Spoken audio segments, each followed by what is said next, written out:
Ouça agora a audiorevista de crescimento cristão da Igreja Batista da Aliança. 30 dias capacitados pelo Espírito para discipular. Seguindo os passos do Mestre. Sigam o meu exemplo como eu sigo o exemplo de Cristo. 1 Coríntios 11, 1. Essa afirmação de Paulo é um tanto intrigante. É uma grande audácia se comparar com o próprio Cristo. Mas afinal, por que Paulo disse isso?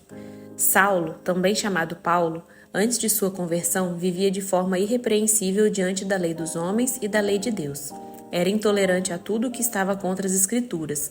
Conhecia toda a lei judaica, sua conduta era impecável, sua maior convicção era de que Deus se agradava disso, abominava aquilo que era contra a lei, queria justiça e retidão em tudo.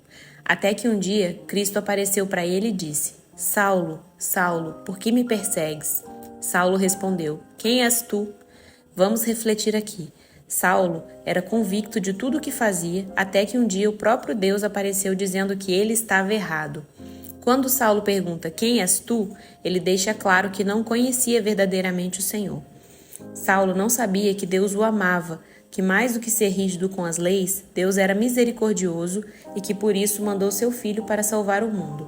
Saulo, até então, achava que conhecia a Deus, mas olha o que ele escreve quando finalmente conheceu Jesus.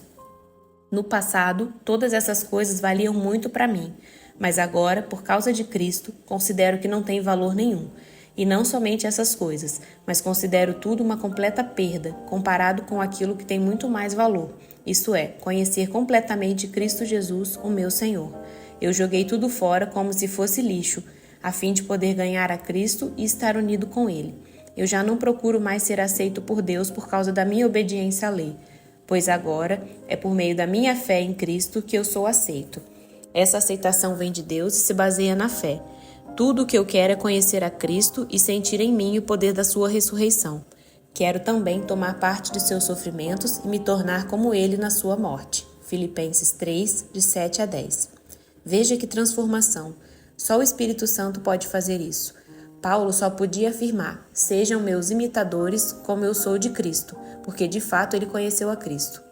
Paulo conheceu os dois lados. Ele sabia a diferença entre achar que conhece a Deus e conhecer a Deus genuinamente. Esta é a vida verdadeira, conhecer a Cristo. Só podemos afirmar isso se, de fato, seguimos os passos de Jesus como Paulo fez.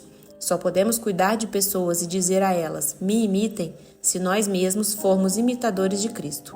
O mesmo desejo que Paulo tinha, nós devemos ter. Só assim poderemos discipular pessoas, se Cristo for tudo para nós. Que Deus nos ajude a seguir os mesmos passos de Cristo para sermos usados pelo Espírito para cuidarmos de outros. Aplicação prática. Talvez para nós, afirmar as mesmas palavras de Paulo ainda seja algo impossível, mas Deus quer nos capacitar para sermos imitadores de Cristo. Peça isso a Ele em oração. Ore: Pai, ajuda-me a ser fiel e a te amar como Cristo fez. Quero ser bênção na vida de outras pessoas. Ajuda-me a seguir teus passos, em nome de Jesus. Amém. Crianças em oração. Algumas pessoas acham que ir à igreja, saber os louvores, conhecer as pessoas e não perder uma programação é ser igreja e isso é suficiente. Mas isso não é verdade. Mais do que saber versículos de cor, cantar todas as músicas e não faltar uma programação na igreja templo, precisamos ser templo do Espírito Santo, conhecer o Senhor e ouvi-lo falar conosco. Busque o Espírito Santo todo dia, por onde andar e não somente quando estiver dentro da igreja. Essa foi a Devocional do Dia. Você encontra a versão digital da revista no Instagram, @Batista da Aliança. Além de devocionais diárias, nela você encontra roteiros para PGM, culto familiar e encontros discipulares. Não esqueça de compartilhar esse episódio. Até a próxima!